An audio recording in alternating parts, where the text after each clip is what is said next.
Kalau bicara sosial media, terus profile Instagram bisnis, itu sama halnya kita menjalankan bisnis membuka toko gitu kan. Oke. Feed Instagram itu di profile account bisnis itu adalah etalase. Oke. Gimana etalase itu kelihatan rapi nggak di situ kan? Oke.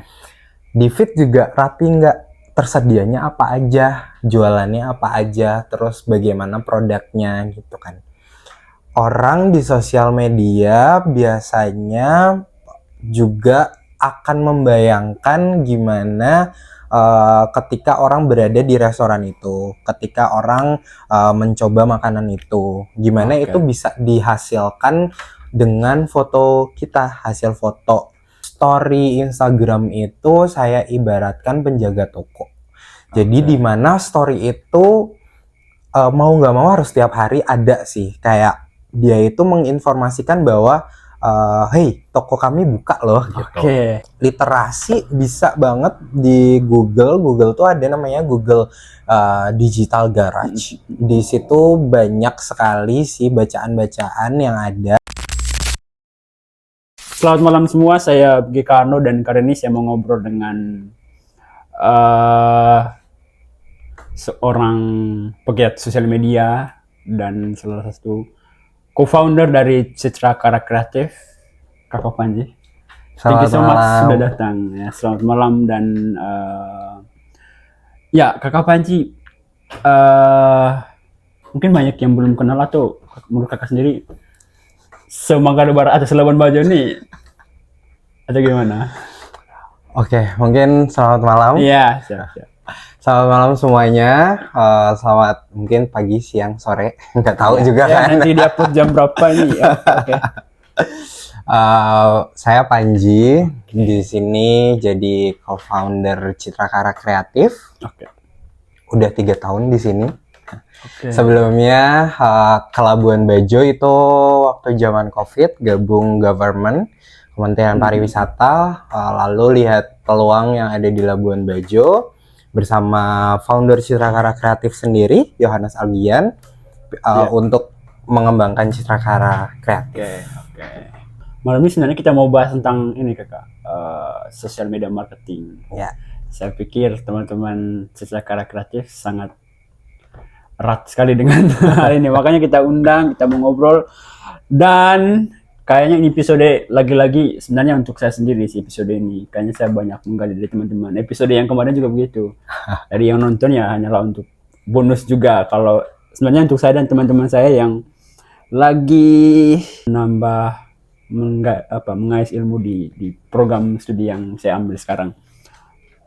Nah sejauh ini nih kakak, sebelum kita bahas tentang social media marketing ini, sejauh ini teman-teman Citra Kara Kreatif ini apa saja yang dilakukan di Labuan Bajo gitu? Oke, jadi Citra Kara Kreatif ini bergerak di bidang digital kreatif. Oke. Biasanya kita membantu bisnis di Labuan Bajo untuk di social media optimization. Kita juga bergerak di graphic designer, ada foto dan videografi. Dan sekarang lagi memperluas lagi branding dan marketing consultant. Di Citra Kara Kreatif sendiri di Labuan Bajo seringnya para klien kami itu mengambil service dari social media optimization. Jadi di situ udah ada strateginya bagaimana, planningnya, terus production sampai menghasilkan konten ready to post di Instagram ataupun Facebook. Selain itu di Citra Kara selain ada tim di Labuan Bajo, ada juga tim di Jakarta. Ya, itu bergeraknya lebih ke produk. Sekarang lagi produk kesehatan dan kacamata. Dan juga di Bali, beberapa villa di Bali kita ngembangin untuk brandingnya dan marketing konsultannya di sana gitu. Jadi lumayan hybrid, banyak tim yang bolak-balik, tapi juga ada yang stay di Labuan Bajo, di Jakarta maupun di Bali. Gitu kurang lebih. Nah, untuk sekarang nih masih zaman banget digitalisasi kan. Ya, ya. Nah dari situ para pembisnis sebenarnya bisa menjangkau audiens market yang lebih luas lagi. Iya, Karena kan nggak mungkin kalau misal kita udah go to digital, marketnya itu aja kan, udah Iya, lebih global lagi, udah lebih masif lagi di sosial media ataupun di digital itu. Oke. Jadi teman-teman cerita karya kreatif ini apa namanya, market di Labuan Bajo ini cukup besar ya, dan akan besar lagi dengan perkembangan pariwisata dan juga akan banyak hotel-hotel. Nah, saya sebenarnya sering pantau juga dari dulu, dari sebelum kita bikin podcast kayaknya. Saya sering pantau kan, sering muncul-muncul di beranda. Kayaknya saya belum masuk di kampus, saya belum ambil jurusan desain. Saya selalu ini teman-teman ini buat apa gini kan, selalu muncul juga. Nah, klien-klien itu di situ kakak create konten. Apakah kakak juga yang menghandle dan memegang sosial medianya para klien-klien ini, sehingga mereka merasa oke, kalian saja yang mengatur semuanya kayak gitu? Dari sisi kami menyebutnya adalah social media optimization. Jadi kita yang merapihin konten feed seperti apa visualnya, terus stories setiap hari. Sebelum itu kita juga membuat strategi planning.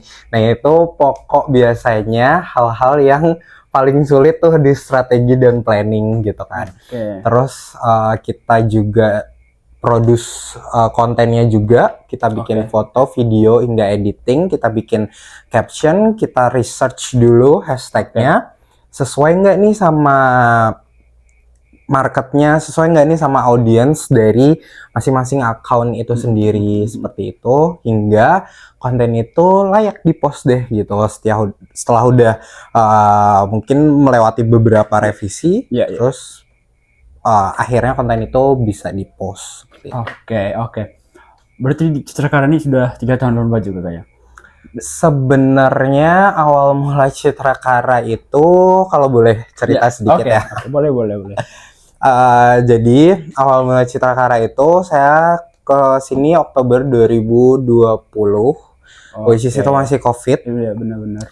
Terus Februari teman saya itu Yohana Salgian ke sini dan melihat opportunity dulu, melihat nih peluang-peluang apa aja ya nih yang bisa masuk dengan pengalaman sebelumnya. Kan kita lulus 2019, terus mulai kerja tuh awal 2020, udah langsung COVID. Ya, itu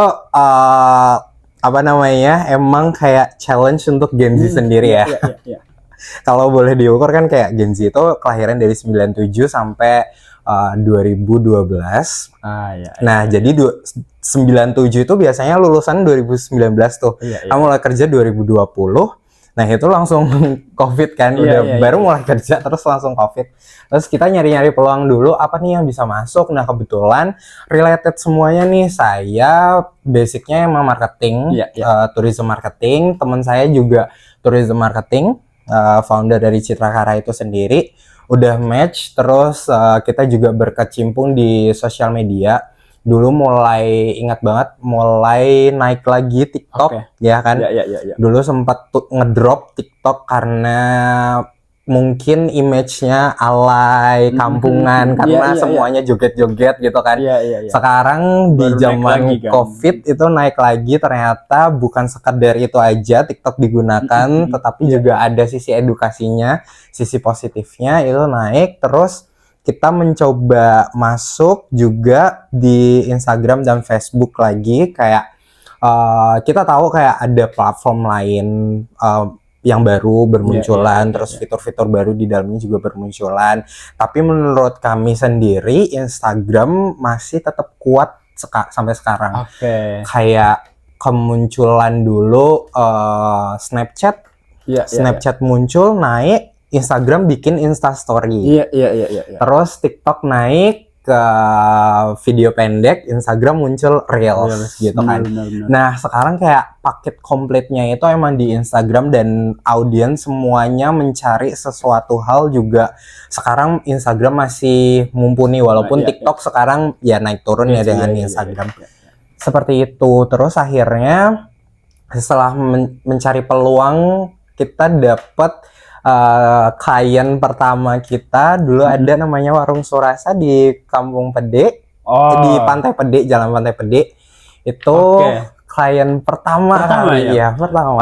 Kalau saya salah, Warung Surasa saya kenal karena saya pernah ngerjain mural di sana. Berarti itu klien pertama kakak. Namanya Kak Citra. Halo Kak Citra. Iya.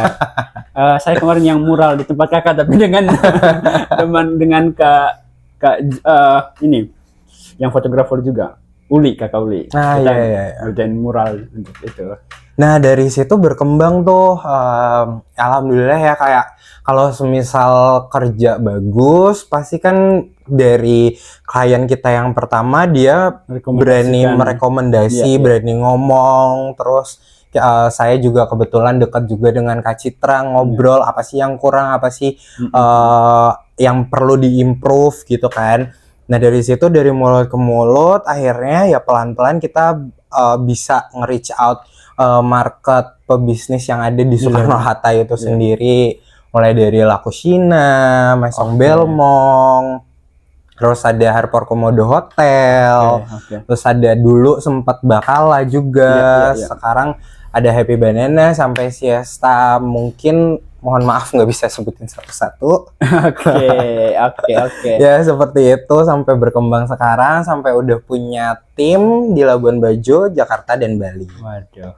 Berarti berapa tahun? 2 tahun lebih kakak? Kurang lebih ya 2 tahun. 2 tahunan. Oke. Kalau saya pribadi kan, kalau melihat Labuan Bajo ini kan, apalagi kakak tadi cuman dapat customer itu yang di Jalan Soekarno-Hatta, yang dimana memang di situ ya teman-teman pengusaha yang didominasi oleh teman-teman dari, kalau saya lihat ya dari luar Indo. Terus ada beberapa yang memang Indo dari sendiri, tapi masih banyak teman-teman yang usaha yang dari lokal ya kan, mungkin belum melihat atau mencoba untuk jangka panjang, melihat ke depannya bagaimana sosial media ini berkembang kan. Nah, dari kakak sendiri nih, apa tantangan yang atau kesulitannya sejauh ini sih yang mungkin saya bisa pelajari juga? Oke. Jadi ngomongin tentang UMKM yang ada di Labuan Bajo ya, kebetulan saya juga beberapa ada yang kenal, karena memang saya kebetulan di Citra Kara mungkin spesialisnya ya kayak gini, ngomong di depan umum di audiens yang banyak. Gitu. Terus untuk masa UMKM, biasanya kami di Citra Kara udah bekerja sama dengan Kementerian Pariwisata, TikTok Indonesia, Kementerian UMKM Koperasi, kalau minta maaf kalau salah. Terus juga di sini ada Dinas Transmigrasi Koperasi dan UMKM, Disnaker Trans UMKM ya itu. Dengan Bu Kadisnya Bu Nei, selamat malam ya. Bu Nei kemarin harusnya kita undang ke sini juga mau ngobrol, tapi kayaknya kita akan undang lagi sih bro, Bu Nei untuk ngobrol. Di situ kan mereka punya PLUT, kayak balai latihan gitu, udah gedungnya udah bagus di situ semuanya. Sempat juga jadi pembicara di situ, sempat juga mentoring juga waktu TikTok Jalin Nusantara, ya bersama TikTok Indonesia itu juga. Terus juga ngembangin sosial media mereka top 3 dari pemenang TikTok itu. Jadi lumayan cukup kenal juga kalau tadi tanya UMKM di Labuan Bajo. Oke, kalau tadi tanya tentang tantangan tantangan yang pertama adalah yang paling berat itu di strategi dan planning. Karena kalau misal kita udah berkembang lebih, kita udah mendalami di sosial media marketing ataupun bergerak di sosial media gitu kan, kita harus bisa membedakan membedakan dan harus bisa membuat beda akun satu dengan yang lain, gitu kan. Oke. Apalagi basicnya kalau semisal beberapa dari akun yang kita kelola itu jualannya sama, produknya iya, sama. iya. Mungkin saya mengelola madu dan juga madu B gitu, madu A dan madu B. Tapi bagaimana bisa keduanya itu memiliki ciri khas masing-masing yang menonjol. Mungkin kan dari sisi madu A ini dari hutan Manggarai, yang B dari hutan Bajawa gitu kan. Semuanya kan mungkin rasanya beda, tesnya beda, ada aroma-aroma apanya kan pasti ada gitu. Ada sesuatu yang mau menonjol, ada keunikannya. Nah, itu kita harus ulik tuh. Bikin strategi biasanya juga kita harus brainstorming antara pemilik usaha itu sendiri dan tim kita, bagaimana penyatuan konsepnya sampai akhirnya kita udah memiliki planning gitu. Terus tantangan berikutnya adalah kalau semisal bergerak sendiri nih sosial medianya adalah konsistensi biasanya. Nah, itu dia. itu kayaknya jadi permasalahan bagi banyak orang juga. Konsistensi gimana Pak? Kalau bisa setiap kali saya ngomong di depan banyak audiens itu kalau bisa konsisten, jangan sampai tiba-tiba ada postingan tiba-tiba hilang 2 bulan terus ada lagi gitu kan. Di Labuan Bajo ini kan banyak orang datang terus ngepoin, siapa tahu kayak snacks Labuan Bajo muncul apa gitu, terus dilihat kok 2 bulan yang lalu ya gitu kan, ini masih buka atau enggak gitu kan, story-nya kosong, feed-nya udah 2 bulan yang lalu, highlight-nya juga kosong, terus pas di chat juga slow respon. Nah gitu, padahal kan di Labuan Bajo ini cukup unik ya, maksudnya kita punya hari-hari tertentu di mana turis-turis itu ramai, kayak Kamis misal mereka mendarat, Jumat sailing, Minggu juga mereka kembali ke Labuan Bajo, bisa langsung ke daerahnya masing-masing kan, pulang gitu kan. Nah mungkin di momen-momen krusial itu mereka kan butuh cepet tuh, mereka butuh kepastian gitu. Akhirnya mereka ya grab yang ada aja, yang di sekitar, mungkin di Marina yang nawarin kakak-kakak yang ada di Marina kan biasa kayak ada nawarin tenun atau apa gitu kan. Karena tidak tahu informasi yang ada di sosial media itu. Konsisten itu yang saya banyak share ke teman-teman juga. Tapi ya kakak sudah menjelaskan tadi banyak sekali. Mungkin kita membahas lebih dalam tentang social media marketing ini. Saya kemarin share flyer kan. Banyak teman-teman yang tanya juga, dan juga banyak yang bilang kabari kalau videonya udah keluar ya. Dan memang dari awal juga dari awal juga saya kan cuma pahamnya sosial media, dan bagi teman-teman saya juga sosial media, terus saya coba flyer kemarin sosial media marketing. Nah, secara simpel ini menurut kakak sendiri nih, perbedaan dua hal ini, sosial media dan sosial media marketing gitu. Kalau bicara sosial media marketing sendiri adalah pemasaran. Which is kalau simpelnya itu pemasaran yang dilakukan di sosial media atau melalui beberapa platform di sosial media gitu kan. Saya perlu disclaimer dulu, saya takut salah. Ini penjelasan semuanya based on experience bukan dari bukan dari sumber yang saya baca gitu kan. Setelah saya secara knowledge dapat dan saya secara experience, biar teman-teman audiens yang mungkin awam bisa tahu juga dengan mudah gitu kan. Sosial media secara garis besarnya itu, terus dengan tujuannya pasti untuk menjangkau lebih banyak audiens yang tadi dari awal saya sampaikan gitu. Nah ada juga tuh step-stepnya atau goals-goalsnya, sama halnya dengan marketing juga. Kita memiliki marketing funnels, ada 5 itu, dari awareness sampai yang paling bawah gitu kan, ada sampai gimana orang tahu, gimana akhirnya orang tertarik, gimana sampai orang itu membeli, dan gimana sampai orang itu membeli terus, dan pada akhirnya orang itu setelah membeli terus juga dia merekomendasikan ke orang lain. Sama, basicnya sama, cuma toolsnya ada beda nih, tempatnya aja yang beda. Saya ke semua orang sangat familiar dengan sosial media, apalagi yang pengusaha yang besar, yang kecil juga. Tapi ada beberapa yang saya coba lihat ya, dan mungkin pengalaman saya pribadi juga melihat sosial media ini ya kayak untuk refreshing saja, untuk kita scroll-scroll. Mungkin ada beberapa yang mencoba untuk mengembangkan dan mempromosikan bisnis di sana, tapi sama saja dia menjalankan seperti biasanya, memposting produknya dari segi angle produknya, dan juga ya engagement dengan yang akan membeli, bagaimana produknya akan dibeli, dan bagaimana orang tertarik ke sana kan. Nah, saat ini mungkin di Labuan Bajo ya belum banyak yang aware tentang social media marketing ini. Seberapa penting sebenarnya untuk dunia bisnis? Kita mulai dari yang paling kecil, kemudian yang besar. Mungkin ada yang bilang, tidak apalah, kita bisa handle sendiri kok untuk posting ini. Tapi mungkin ada hal lain yang lebih besar daripada itu. Ke Banji. Jadi kalau menurut saya pribadi, kalau bicara sosial media, terus profile Instagram bisnis, itu sama halnya kita menjalankan bisnis membuka toko gitu kan. Feed Instagram itu di profile account bisnis itu adalah etalase. Gimana etalase itu kelihatan rapi nggak di situ kan? Di feed juga rapi nggak, tersedianya apa aja, jualannya apa aja, terus bagaimana produknya gitu kan.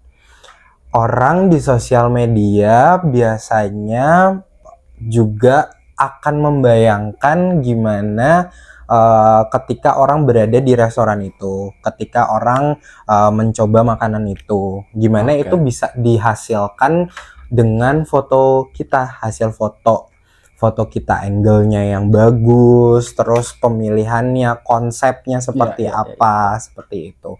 Lalu story Instagram itu saya ibaratkan penjaga toko.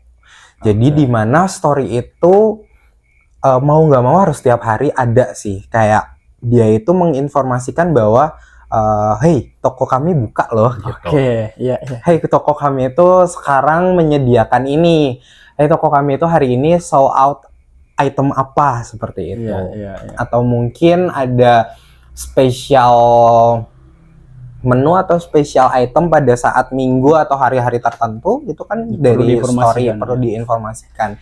Kalau misal diem aja, kita let's say kita punya produk, terus kita belum menjangkau market, terus kita belum kerjasama sama orang, mungkin belum bekerja sama dengan toko souvenir, terus belum memiliki sosial media.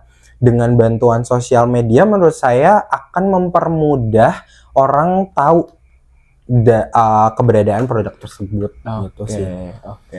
Seberapa penting zaman sekarang? Penting banget, karena mau nggak mau sekarang ya kita lagi santai aja buka sosial media. Kita lagi bosan sedikit dengan aktivitas, bukannya sosial media gitu kan. Iya. Bahkan ada teman saya yang sampai toilet juga bukan sosial media. Makanya di mana-mana bisa itu. Iya kan? Maksudnya orang yang bekerja dan tidak bekerja di sosial media itu pasti buka sosial media dan punya sosial media. Apalagi sekarang gitu kan, Gen Z itu nggak cuma punya satu akun doang kan kadang kan. Itu dia. Kayak udah first account, second account, ada fake account lagi. Belum lagi second account punya close friend, itu baru sosial media yang pertama. Belum lagi yang sosial media yang kedua, yang lain lagi. Ya, seperti itu. Kan banyak. Dari situlah orang-orang mengetahui beberapa produk gitu. Oke. Ya, intinya dia kayak toko online ya. Iya. Maksudnya ya toko fisik, toko online yang benar-benar kita juga harus selalu update terus ya kayaknya. Iya. Karena apa ya? Kalau kita sebutnya FYP itu kan kita lebih ke bagaimana still moment saja. kalau memang sehari Anda tidak post ya bisa hilang itu momen. Mungkin di saat hari itu ya wisatawan mengecek, lalu yang muncul hanyalah produk-produk teman-teman yang lain gitu kan. Mungkin. Nah, ya semua orang mungkin ya tahu lah semua sosial media. Tapi kalau untuk sosial media marketing ini ruang lingkupnya apa-apa saja yang bisa mungkin saya optimalisasikan teman-teman saya yang punya usaha usaha ya kecil-kecilan atau yang sekarang lagi menjalankan bisnis UMKM gitu. Jadi kalau untuk ruang lingkup pekerjaan dari sosial media marketing ini tentunya adalah perencanaan dan strategi. Itu paling penting, di mana di situ nanti kita brainstorming, di mana market kita, audiens kita akan seperti apa, terus keunikan kita itu apa, Oke. terus bahasa yang digunakan akan seperti apa. Oke. Kan banyak banget sekarang namanya tone of voice, di mana itu apakah menyenangkan atau gembira atau ceria atau bisa jadi flat formal, itu ada semuanya. Dan kita setelah melakukan strategi itu yang cocok yang mana dipilih. Terus akhirnya kita beralih kepada, biasanya saya sering membuat benchmarking. Jadi semisal saya punya produk keripik gitu kan, saya akan cari di Instagram ataupun sosial media. Semisal saya mau bikin TikTok, ya saya cari TikTok keripik mana yang kontennya bagus, yang bisa diaplikasikan ke produk saya gitu. Instagram pun begitu. Saya akan mencari beberapa penjual yang udah aktif di sosial media untuk menjadi inspirasi ya. Kita nggak copy paste, kita menjadi inspirasi. Boleh sih nge-recreate. Sekarang kan banyak sekali kayak menggunakan sound yang sama, kadang kan kayak gitu kan, terus menggunakan template yang sama. Tapi kalau saya pribadi mungkin alangkah lebih baiknya biasanya izin terlebih dahulu kayak gitu. Nah itu semuanya dipikirin dari tahap strategi, terus gimana pembuatan kontennya. Nah di strategi itu ada tuh guideline untuk pembuatan konten. Videonya bagaimana, fotonya bagaimana, apakah foto menampakkan seluruh tamu-tamu misal seperti itu, apakah cuma misal kalau ini di restoran ya, atau cuma tangan-tangan aja gitu kan. Nanti dari itu semua akan tergambarkan, terus akhirnya kita produce konten yang sesuai strategi tersebut, sesuai rencana tersebut. Akhirnya nanti kita mendapat beberapa konten yang udah diedit, setelah difoto video diedit, terus dirapihkan, kita bikin feed preview tuh. Jadi membuat seakan-akan kalau semisal 1 bulan ke depan ngepost itu feed kita akan terlihat seperti apa gitu kan, kurangnya apa mungkin. Nah biasanya orang fokus kalau semisal jualan keripik pisang semuanya fotonya produknya, semisal ada packagingnya tok di foto, atau enggak isi dari produk itu gitu kan.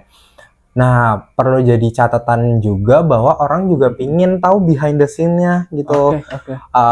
Cari tahu juga, atau mungkin bukan cari tahu bahasanya, bisa jadi kontennya dibuat untuk informasi bahwa misal jualan keripik pisang gitu kan. Pisangnya itu diperoleh dari mana, dari kebun mana, dipetiknya gimana, terus digorengnya gimana. Proses itu juga harus diinformasikan gitu kan. Terus kalau misal kita berada di Labuan Bajo, kita buka restoran gitu kan. Bukan cuma restoran aja yang di-highlight, tapi mungkin destinasinya di-highlight gitu kan. Bisa jadi kayak 3 tempat penting, mungkin bisa jadi 3 lokasi yang wajib dikunjungi di Labuan Bajo. Gua Rangko, Goa Cermin. Batu Cermin, restoran Panji misal, Iya, ketiganya iya, gitu. Jadi kita tuh nggak terlalu hard selling gitu, Oke. mainnya halus Soft selling ya. gitu. Oke. Sebenarnya beberapa hal tadi yang Kak Panji sampaikan, eh sebenarnya hari ini semua orang sebenarnya bisa latih lalu kemudian bisa master di situ kan, karena saya pikir apa sih yang tidak disediakan oleh internet hari ini. Sekarang ada Iya, iya, ChatGPT, iya. ada lagi sekarang kalau di saya tuh saya pakai Cici AI, teman saya pakai apa satu lagi Gemini. Maksudnya yang saya mau bahas ini adalah ada dua tipe gengsi yang saya coba lihat. Satunya yang benar-benar gunain sosial media untuk refreshing, Iya. untuk ekspresi, ya tidak ada masalah dengan mereka sebenarnya. Yang kedua adalah yang benar-benar mencoba melihat sosial media ini sebagai ladang promosi, sebagai untuk mengembangkan bisnis atau mempromosikan mungkin talenta yang dia punya, untuk mengembangkan hal-hal yang dia pengen sharing ke orang-orang.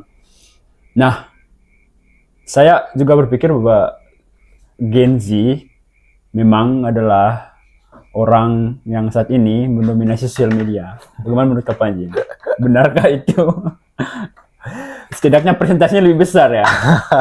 Atau milenial juga ikut? Jadi kalau semisal berbicara itu mungkin harus lihat dari data statistik iya kan. Data statistik. Cuma sekarang tren-tren yang ada di sosial media kebanyakan memang tercipta dari generasi Z itu sendiri. Iya.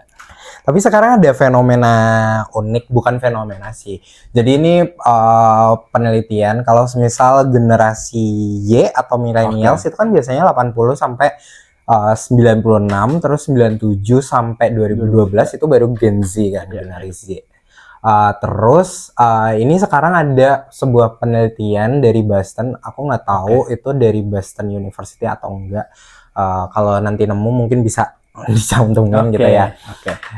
Itu ada micro generation di mana di antara generasi Y millennials dan generasi Z itu disebutnya zillennials. Ada lagi. Iya, jadi itu dari 92 sampai 2000-an awal. Di mana zillennials ini biasanya terlibat dalam perubahan teknologi. Ya. Tumbuh kembangnya juga ikut dalam tumbuh kembang teknologi yang ada sekarang gitu. Jadi masih mengenal zaman zaman main di luar, tapi juga sekarang udah gadget di mana-mana gitu. Udah nggak brojol, langsung mainan iPad istilahnya gitu. Iya, benar itu dia. Sebenarnya yang saya mau bahas adalah kita coba memposisikan diri sebagai Gen Z yang mencoba untuk mengembangkan bisnis di media sosial. Nah, target kita adalah Gen Z yang hanya refreshing dan ya untuk sosial media hanya untuk hiburan.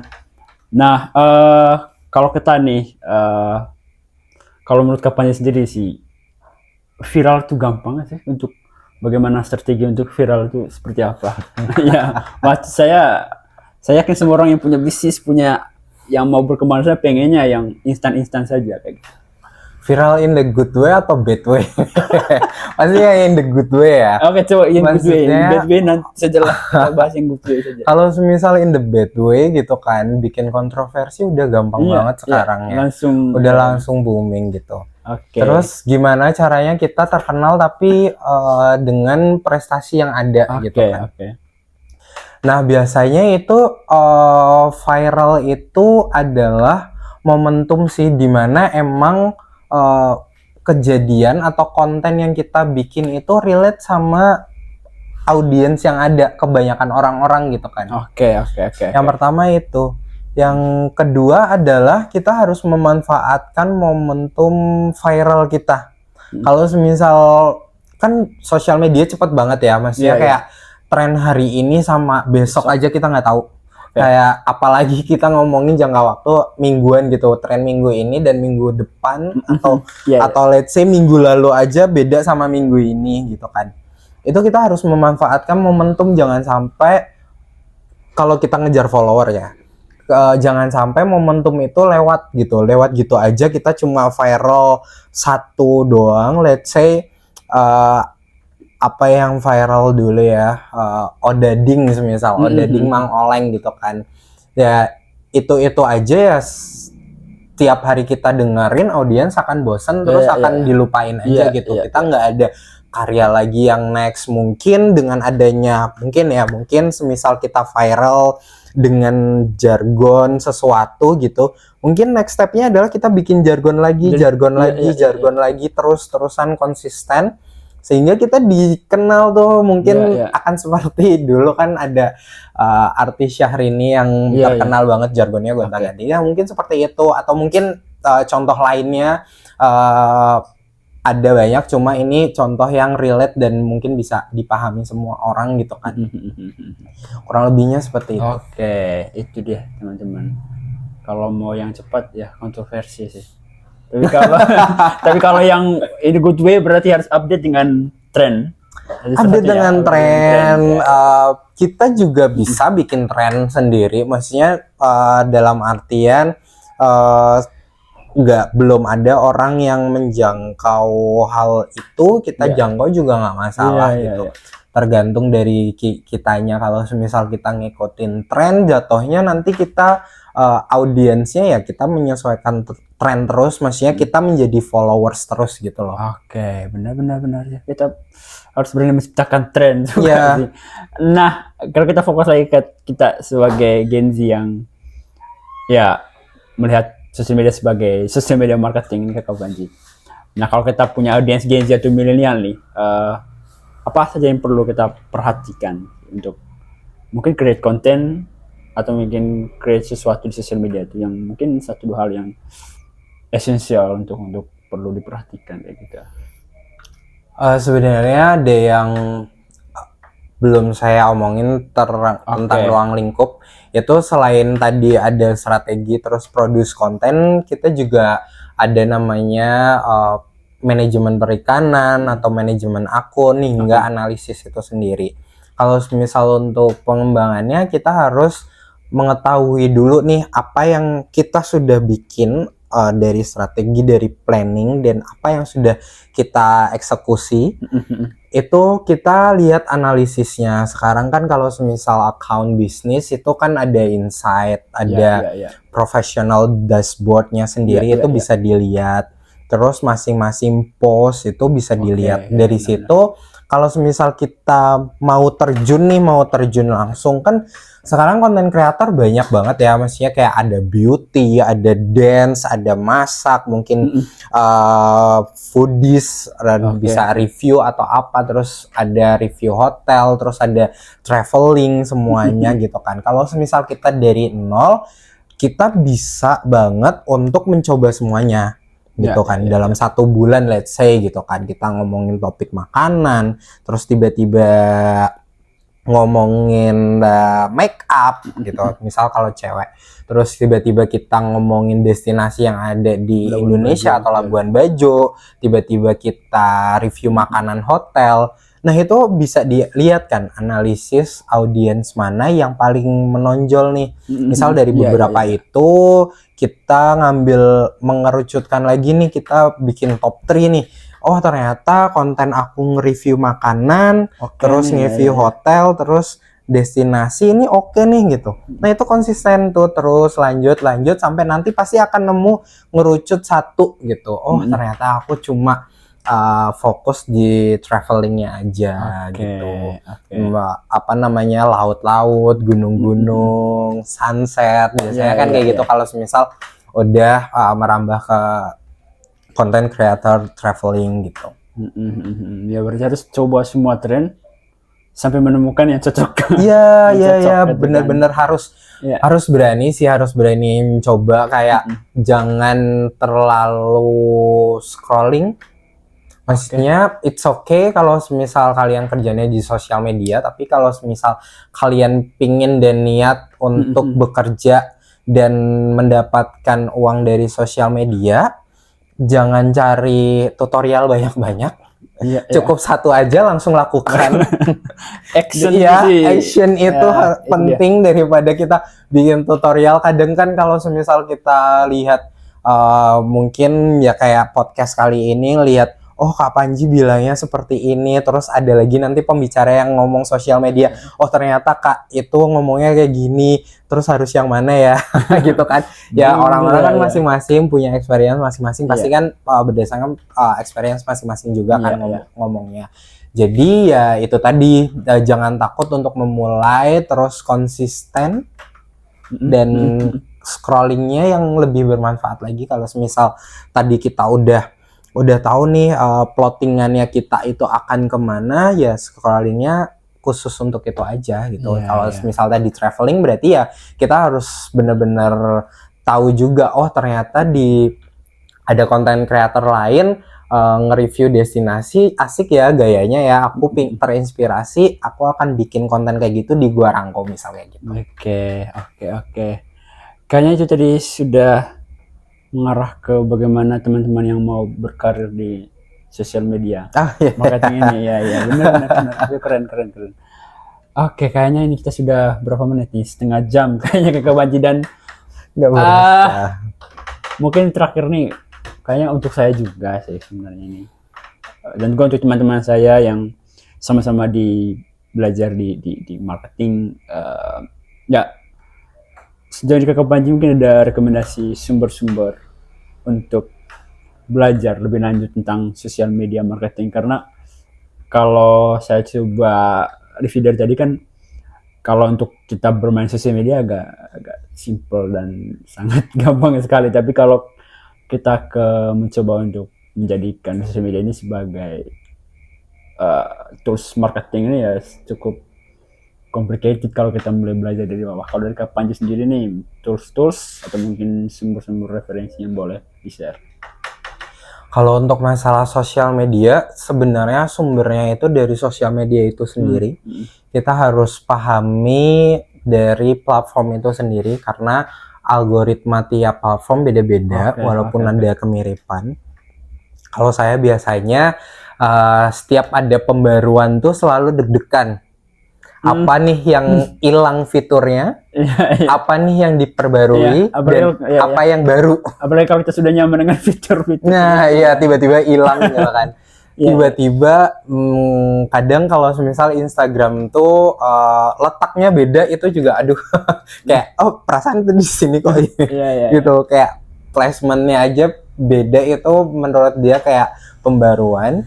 Itu harus harus dipelajarin juga bagaimana cara kerja masing-masing sosial media itu sendiri. Terus kalau untuk mungkin literasi, bisa banget di Google tuh ada namanya Google Digital Garage. Di situ banyak sekali sih bacaan-bacaan yang ada.